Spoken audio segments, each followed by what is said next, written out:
అందరికీ నమస్కారం. ఈ కాపు రిజర్వేషన్ల మీద దానికి రాజకీయ రంగు పొలమాలు అనేటటువంటి కార్యక్రమం కొంతమందిని పట్టుకొని వైఎస్ఆర్సీపీ పార్టీ దాన్ని రాజకీయంగా తీసుకెళ్ళటానికి ప్రయత్నం చేస్తుంది. ఆ ప్రయత్నంలో పద్మనాభం గారు వారికి సహకరించడం సరైనటువంటి పద్ధతి కాదు. అది ఎందుకంటే జాతి కోసం, జాతి బెనిఫిట్ కోసం ఏమి జరుగుతుంది అనేటటువంటిది ఆలోచన చేయాల్సినటువంటి అవసరం ఉంది. ఆలోచన లేకుండా ఒక రాజకీయ పార్టీకి సహాయం చేయాలనే దురుద్దేశంతో లెటర్లు రాయడం, ఉద్యమం స్టార్ట్ చేయడమో, దాన్ని పక్కదారి పెట్టించడానికి అవతల పార్టీ వాళ్ళకి అవకాశం ఇవ్వటం, దానికి ముందు వాళ్ళ ఎమ్మెల్యేలతోని వాళ్ళ ఎక్స్ మినిస్టర్లతో మాట్లాడుకోవడం, మీటింగ్లు పెట్టడం మనం చూసాం. తునిలో 2016లో మీటింగ్ ఒక పక్కన జరిగింది, ట్రైన్ తగలబడడం ఇంకో విధంగా వెళ్ళిపోయింది. ఇవన్నీ ఏంటంటే జాతికి ఏదైతే ఉపకారం జరగాలని బయటికి చెప్తున్నాడో ఆయన, దానికి విరుద్ధంగా జరుగుతున్నాయి. దీనివల్ల జాతికి మిగతా కులాల్లో కూడా రాష్ట్రంలో వ్యతిరేకత వచ్చే విధంగా, వీళ్ళు చేయనటువంటి పనులకి వీళ్ళ మీదకి వచ్చేటటువంటి పరిస్థితి కనిపించేటటువంటి కార్యక్రమం చేయటం అనేటటువంటిది పద్ధతి కాదు అని చెప్పడానికి ఈరోజు మీ ద్వారా నేను సోదరులందరికి కూడా మనం చేస్తుంటే, ఇది జనరల్గా ఒక పద్ధతిలో మనం ఇలా జరగడం లేదు అని చెప్పాం. ఆ పద్ధతి ఏంటనేది ప్రజలకి, కాపు కులానికి వివరించాం. మరీ పర్సనల్గా పోవాల్సినటువంటి టైం కాదు ఇది. పర్సనల్గా వెళ్ళకూడదు కూడా. ఎందుకంటే ఒక జాతి కోసం మనం మాట్లాడుతున్నాం, వాళ్ళకి ఉపకారం జరుగుతుంది అన్నది. మళ్ళీ వ్యక్తి మీద వెళ్ళేటప్పుడు వాళ్ళు ఏ తప్పు చేస్తున్నారు అని చూపించి మనం అదే తప్పు చేయటం కరెక్ట్ కాదని నేను అనుకుంటున్నాను. మనం చేయకూడదు అని అనట్లేదు. ఏది జరిగినా చట్టబద్ధత ప్రకారం జరగాలి, చట్టం ప్రకారం జరగాలనేది మనకంటూ రాజ్యాంగం ఉంది, దాని ప్రకారం జరగాలి. దాని ప్రకారం జరగకపోయినా పొలిటికల్గా అక్కడక్కడ ప్రభుత్వాలు అలసత్వం చేస్తున్నాయి. కాబట్టి సుప్రీంకోర్టులో కూడా ఓ డెసిషన్, ఎవరైనా మీలాంటి వాళ్ళు వెళ్తే వాళ్ళు డెసిషన్ ఇచ్చి, రాజ్యాంగాన్ని ఇలాంటి ఉద్యమాలు జరిగేటప్పుడు ఎవరైనా ఏదైనా చేస్తే పెర్మిషన్కి పెడితే పెర్మిషను ఇస్తే వాళ్ళు చేయాలి తప్ప, పెర్మిషన్ ఇవ్వకుండా వాళ్ళు చేస్తే ఏదైనా అంటువాడు ఇన్సిడెంట్ జరిగితే దానికి ఎవరు బాధ్యులు అనేటటువంటిది ప్రభుత్వమే బాధ్యత వహించాలి. కాబట్టి మీరు స్ట్రిక్ట్గా ఉండండి అనేది సుప్రీంకోర్టు డెసిషన్ ఉంది. ఆ డెసిషన్ ప్రకారం పద్మనాభం గారు మరి ఆ రోజున అక్కడ చేస్తే తునిలో ట్రైన్ ఇన్సిడెంట్ జరిగింది. ఏదో లక్కీగా ప్రాణహాని జరగలేదు, కానీ ఎంతమంది చిన్నపిల్లలు దిగటానికి కూడా సరైనటువంటి అవకాశం లేని దగ్గర ట్రైన్ ఆపి తగలబెట్టడం జరిగింది. అందుకే రాజకీయ రంగు పులుముకునేటటువంటి పద్ధతి చేయొద్దయ్యా అని చెప్పి నేను మీ ద్వారా ఆయనకు మనవి చేసేది ఏంటంటే, రాజకీయం చేస్తున్నారు, అదొద్దు.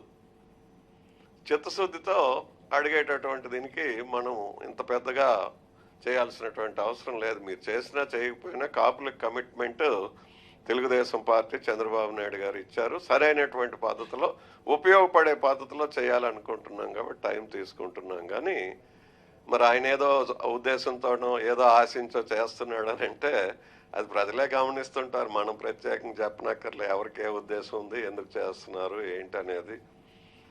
కొంతమంది అంటుండేవారు, జైపాల్ రెడ్డి గారు అంటుండేవారు, ఒకరు బయట ఉంటే ప్రమాదం, లోనుంటే ఉపద్రవము అని. అవి ఒక్కోసారి అలా ఉంటుంటాయి కొంతమందికి. అవి మనం ఇంకా పర్సనల్గా పోవటం కరెక్ట్ కాదని నేను అనుకుంటున్నాను. Thank you very much. మనం చూసాం తునిలో 2016లో మీటింగ్ ఒక పక్కన జరిగింది, ట్రైన్ తగలబడడం ఇంకో విధంగా వెళ్ళిపోయింది. ఇవన్నీ ఏంటంటే జాతికి ఏదైతే ఉపకారం జరగాలని బయటికి చెప్తున్నాడో ఆయన, దానికి విరుద్ధంగా జరుగుతున్నాయి. దీనివల్ల జాతికి మిగతా కులాల్లో కూడా రాష్ట్రంలో వ్యతిరేకత వచ్చే విధంగా, వీళ్ళు చేయనటువంటి పనులకి వీళ్ళ మీదకి వచ్చేటటువంటి పరిస్థితి కనిపించేటటువంటి కార్యక్రమం చేయటం అనేటటువంటిది పద్ధతి కాదు అని చెప్పడానికి ఈరోజు మీ ద్వారా నేను సోదరులందరికీ కూడా మనవి చేస్తున్నాను. ఇది ఒక మంచి మనసుతో ఓ పద్ధతి ప్రకారం ఇచ్చినటువంటి రిజర్వేషన్లు కాపు జాతికి ఉపయోగపడాలి, వాళ్ళు బీసీల్లోకి రావాలి అనేటటువంటిది పద్ధతి ప్రకారం చేయాల్సినటువంటి అవసరం ఉంది.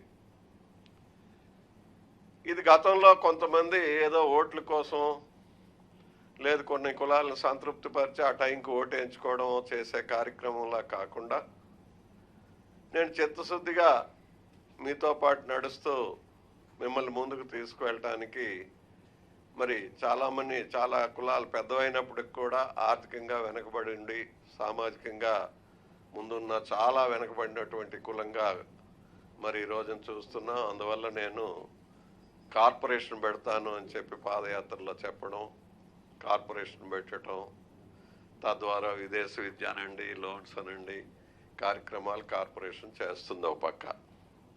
అదేవిధంగా రెండో ప్రక్కన కమిషన్ కూడా మంజునాథ్ కమిషన్ని వేస్తామని వేసాం. మరి ఆ కమిషన్కి బీసీల్లో వీళ్ళని పలానా కులాన్ని కాపులను చేర్చడం కోసం మీరు చట్టబద్ధతకి ఉపయోగపడే విధంగా డేటాస్ అన్నీ చేసి ఇవ్వండి అని చెప్పి ఆ కమిషన్కి చెప్పడం జరిగింది. కమిషన్ అన్ని జిల్లాలు తిరుగుతుంది, వాళ్ళు రిపోర్ట్స్ని తయారు చేసుకొని చేశారు. ఆ విషయంలో ఈ మధ్య క్యాబినెట్లో కూడా చర్చించి మరి మీరు తొందరగా ఇవ్వండి, మనం 9 మాసాలు అన్నాం, 3 మాసాలు కూడా పైన దాటిపోయి 4వ మాసం నడుస్తుంది, దానిపైన త్వరితగతిన రిజర్వేషన్ కల్పించడం కోసం రిపోర్ట్ వస్తే బాగుంటుంది అని చెప్పి దాన్ని కూడా మరి రిపోర్ట్ తెప్పించుకోవడానికి ప్రయత్నాలు గత క్యాబినెట్లో మేము వ్యవహరించక తప్పదు. అది సుప్రీంకోర్టు చెప్పింది కాబట్టి ఎవరైనా ఏదైనా ఉద్యమం చేయాలన్నా, ఒక దగ్గర కూర్చోవాలన్నా, నిరసన తెలపాలన్నా నేను పలానా తేదీలో పలానా విషయం కోసం పలానా దగ్గర నేను నిరసన తెలియజేయాలనుకుంటున్నాను కాబట్టి ఇది ప్రభుత్వానికి తెలియజేస్తున్నాం, లా అండ్ ఆర్డర్ ప్రాబ్లం రాకుండా చూడండి అని చెప్పి చెప్పాల్సినటువంటి అవసరం ఉంది. అది రాజ్యాంగంలో ఉంది. అదేవిధంగా సుప్రీంకోర్టు డెసిషన్ ఇచ్చింది కాబట్టి ఇంప్లిమెంట్ చేయాలి అనేటటువంటిది ఈ మధ్య జరిగేటటువంటి ఉద్యమాలన్నింటిలో కూడా దేశం మొత్తం మీద ఇచ్చింది కాబట్టి చట్టం తన పని తాను చేసుకుపోతుంది. ఇది వ్యక్తుల కోసం కాదు, కులాల కోసం కాదు. Thank you very much.